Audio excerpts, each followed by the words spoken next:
Modern history का chapter है स्वतंत्रता के लिए संघर्ष और ये हमारा 8वां चैप्टर है। इससे पहले 7 हम लोग कवर कर चुके हैं। इसमें फर्स्ट क्वेश्चन है 715 नंबर।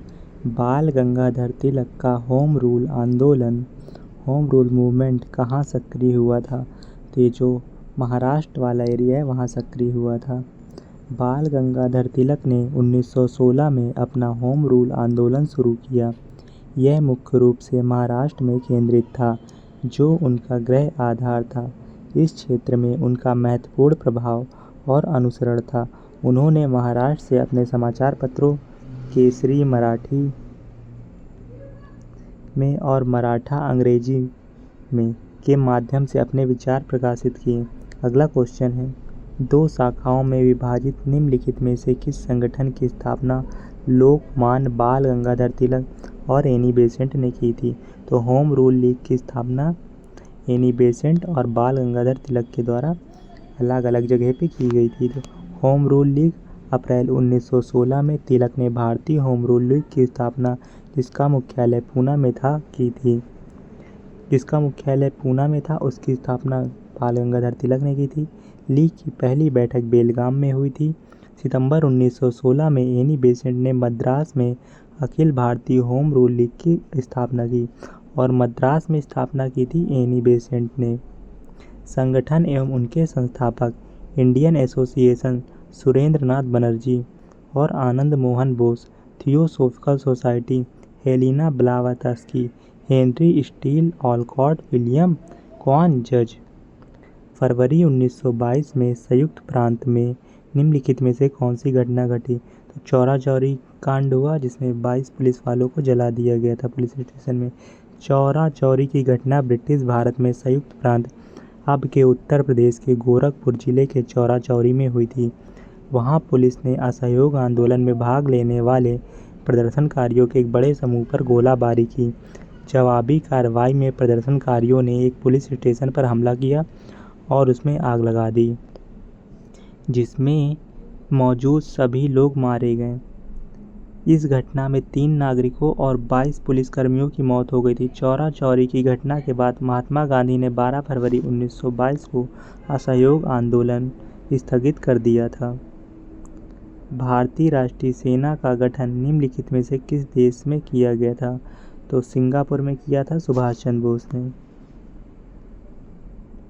सिंगापुर भारतीय राष्ट्रीय सेना आईएनए, जिसे आज़ाद हिंद फौज के नाम से भी जाना जाता है, भारतीय समर्थकों की एक सहयोगी सशस्त्र इकाई थी जो जापानी साम्राज्य की कमान के तहत लड़ी थी। इसकी स्थापना मोहन सिंह ने सितंबर 1942 में द्वितीय विश्व युद्ध के दौरान की थी। मोहन सिंह ने इसकी स्थापना की थी और आगे इसका नेतृत्व सुभाष चंद्र बोस के द्वारा किया गया था। भारतीय राष्ट्रीय कांग्रेस के अध्यक्ष होने के नाते निम्नलिखित में से किसने 1929 में ब्रिटिश राज से पूर्ण स्वतंत्रता का आह्वान किया था? तो पूर्ण स्वतंत्रता का आह्वान 1929 में पंडित जवाहरलाल नेहरू ने किया था। जवाहरलाल नेहरू वे एक भारतीय स्वतंत्रता सेनानी थे जो बाद में भारत के प्रथम प्रधानमंत्री बने। दिसंबर 1929 में लाहौर में अपने वार्षिक सत्र के दौरान उन्हें भारतीय राष्ट्रीय कांग्रेस का अध्यक्ष चुना गया। इस अवसर पर उन्होंने रावी नदी के तट पर तिरंगा झंडा फहराया था। 31 अक्टूबर 1940 को द्वितीय विश्व युद्ध में भारत की जबरन भागीदारी के विरोध में व्यक्तिगत सत्याग्रह की पेशकश करने के लिए निम्नलिखित में से किसे गिरफ्तार किया गया था? तो जवाहरलाल नेहरू को गिरफ्तार किया गया था। 31 अक्टूबर 1940 को जवाहरलाल नेहरू को व्यक्तिगत सत्याग्रह में भाग लेने के लिए गिरफ्तार किया गया, जो भारत की मजबूरन द्वितीय विश्व युद्ध में भागीदारी के खिलाफ विरोध था। इस दौरान नेहरू ने सीमित सविनय अवज्ञा आंदोलन में भी भाग लिया। 1921 से 45 के बीच लगभग 9 साल जेल में बिताए। निम्नलिखित में से कौन मुख्य रूप से भारतीय राष्ट्रीय सेना आईएनए के अभिन्न अंग थे? तो सुभाष चंद्र बोस थे। 1942 में मोहन बोस ने आईएनए की स्थापना सिंगापुर में की थी। इंडियन नेशनल आर्मी आईएनए भारतीय सहयोगियों की एक सहयोगी सशस्त्र यूनिट थी जो जापानी साम्राज्य की कमान के तहत लड़ी थी। इसकी स्थापना मोहन सिंह ने सितंबर 1942 में द्वितीय विश्व युद्ध के दौरान दक्षिण पूर्व एशिया में की थी। इससे जुड़े कुछ प्रसिद्ध व्यक्तित्व मोहन सिंह, हबीब उर रहमान, लेफ्टिनेंट कर्नल होरी लाल वर्मा। 1916 में इंडियन होम रूल लीग की स्थापना के लिए जाने जाने वाले प्रसिद्ध ब्रिटिश समाज सुधारक का क्या नाम था? तो होम रूल लीग के लिए जाने जाते थे एनी बेसेंट। इन्होंने मद्रास में इसकी स्थापना की थी। एनी बेसेंट एक आयरिश थियोसॉफिकल सोसाइटी ने 1916 में भारत में होम रूल आंदोलन शुरू किया, जिसमें आयरिश होम रूल लीग के समान स्वशासन की मांग की गई। उन्होंने सितंबर 1916 में मद्रास में होम रूल लीग की स्थापना की और पूरे भारत में 200 से अधिक शाखाएं स्थापित की थी। निम्नलिखित में से किस व्यक्ति ने जलियांवाला बाग हत्याकांड के बाद अपनी नाइटहुड की उपाधि त्याग दी थी? तो नाइटहुड की उपाधि ये रविन्द्रनाथ टैगोर ने, और कैसरे हिंद की उपाधि महात्मा गांधी ने। जलियांवाला बाग हत्याकांड 13 अप्रैल 1919 को हुआ था, जब जनरल डायर के नेतृत्व में ब्रिटिश सैनिकों ने अमृतसर में शांतिपूर्ण भीड़ पर गोलाबारी की थी, जिसमें सैकड़ों व्यक्ति मारे गए थे। इसके विरोध में महात्मा गांधी ने 1920 में कैसरे हिंद की उपाधि वापस कर दी थी। इस घटना की जांच के लिए 1919 में हंटर आयोग का गठन किया गया था। निम्नलिखित में से कौन स्वराज पार्टी के संस्थापकों में से एक थे? चित्तरंजन दास। स्वराज पार्टी, जिसे प्रारंभ में कांग्रेस के खिलाफ स्वराज पार्टी कहा जाता था, की स्थापना 1923 में चित्तरंजन दास और मोतीलाल नेहरू ने की थी।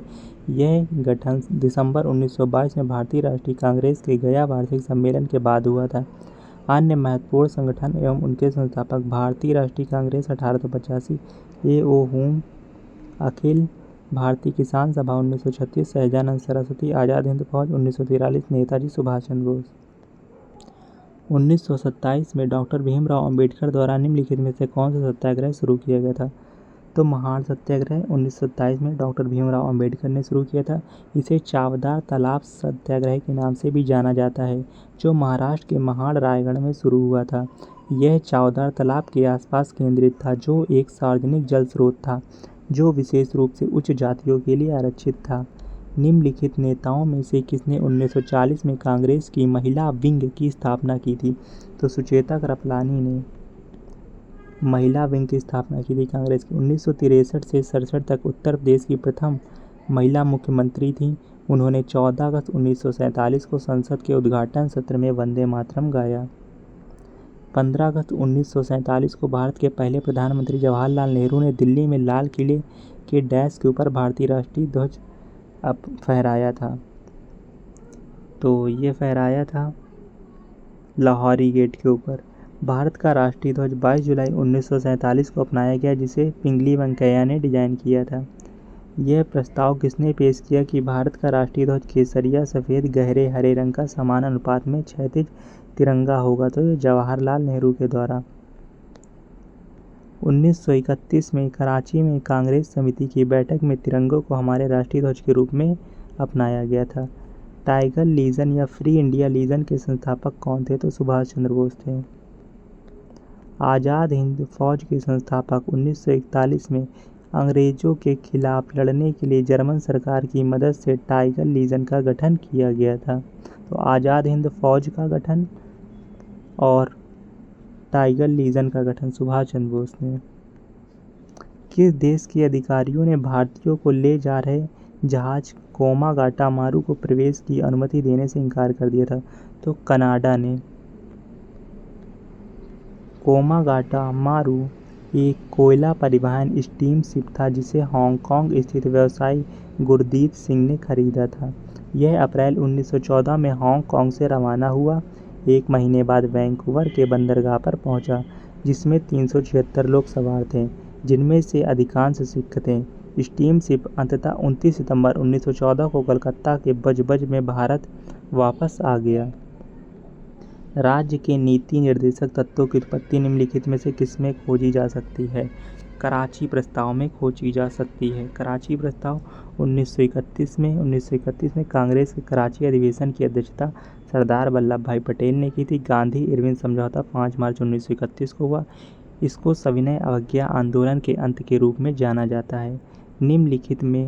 निम्नलिखित स्वतंत्रता सेनानियों में से कौन 1885 में पुणे में फर्ग्यूसन कॉलेज के संस्थापकों में से एक थे?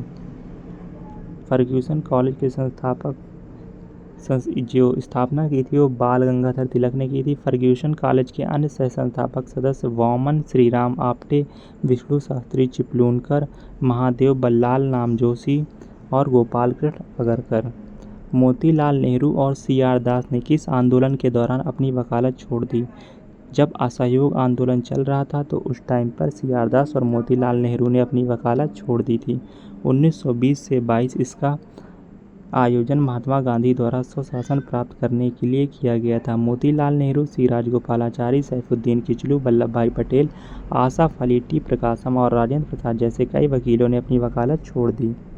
2 वर्ष से चले आ रहे हथियारबंद आदिवासी संघर्ष को समाप्त करते हुए अल्लूरी सीताराम राजू को कब गिरफ्तार किया गया था? तो मई 1924 में अल्लूरी सीताराम राजू को गिरफ्तार किया गया था। उन्हें 7 मई को कोयूरू में एक पेड़ से बांधकर गोली मारने के बाद सार्वजनिक रूप से मार दिया गया था। उनका अंतिम विश्राम स्थल मकबरा विशाखापत्तनम से 111 किलोमीटर दूर कृष्णा देवी पेटा में है। अगस्त 1922 में उन्होंने अंग्रेजों के खिलाफ रंपा विद्रोह, मनियम विद्रोह शुरू किया। इस विद्रोह के दौरान बोबली डोरा ने उनकी मदद की थी। प्रधानमंत्री ने 4 जुलाई 2022 को 125वीं जयंती मनाने के लिए आंध्र प्रदेश में अल्लूरी सीताराम राजू की एक कांस्य प्रतिमा का अनावरण किया। पूर्वी गोदावरी क्षेत्र में कोया विद्रोह किस वर्ष हुआ था? 1879 से 80 के बीच। 1879-80 के दौरान टोमा सोरा के नेतृत्व में कोया विद्रोह का उदय हुआ। अन्य महत्वपूर्ण विद्रोह कोल विद्रोह 1831 और मुंडा विद्रोह 1820 से 37, संथाल विद्रोह 55 से 56, रामोसी विद्रोह 1822 से 1829। ये विद्रोह बहुत इंपॉर्टेंट है, पूछे जाते हैं, इनकी डेट पूछी जाती है सीधे डायरेक्ट। तो रामोसी है 22 से 29, संथाल विद्रोह है 1855 से 56, मुंडा विद्रोह है 1820 से 37 और कोल विद्रोह है 1831।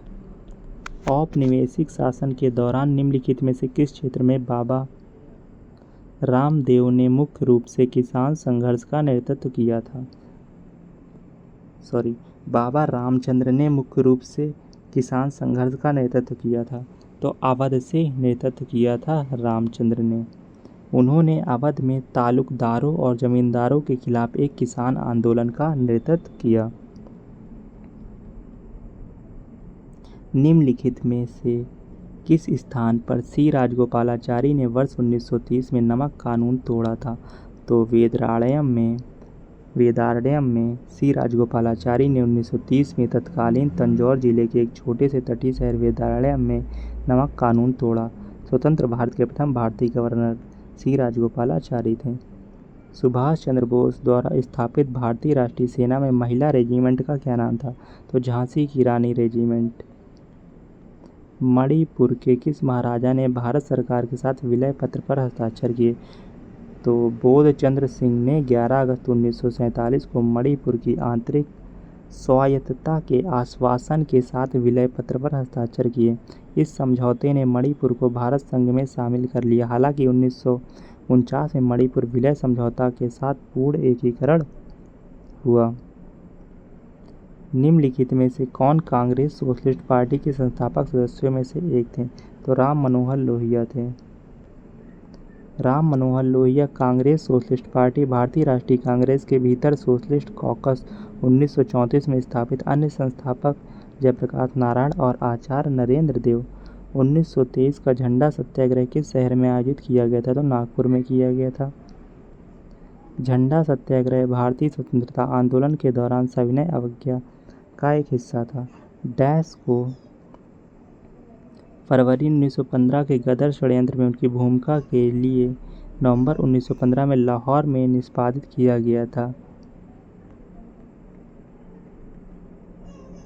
तो करतार सिंह सराभा को गदर षड्यंत्र 1915, गदर पार्टी, संयुक्त राज्य अमेरिका, बर्लिन समिति, जर्मनी, ब्रिटिश भारत में भूमिगत भारतीय क्रांतिकारी और जर्मन विदेश कार्यालय द्वारा विश्व युद्ध के दौरान ब्रिटिश भारतीय सेना में एक अखिल भारतीय विद्रोह शुरू करने की योजना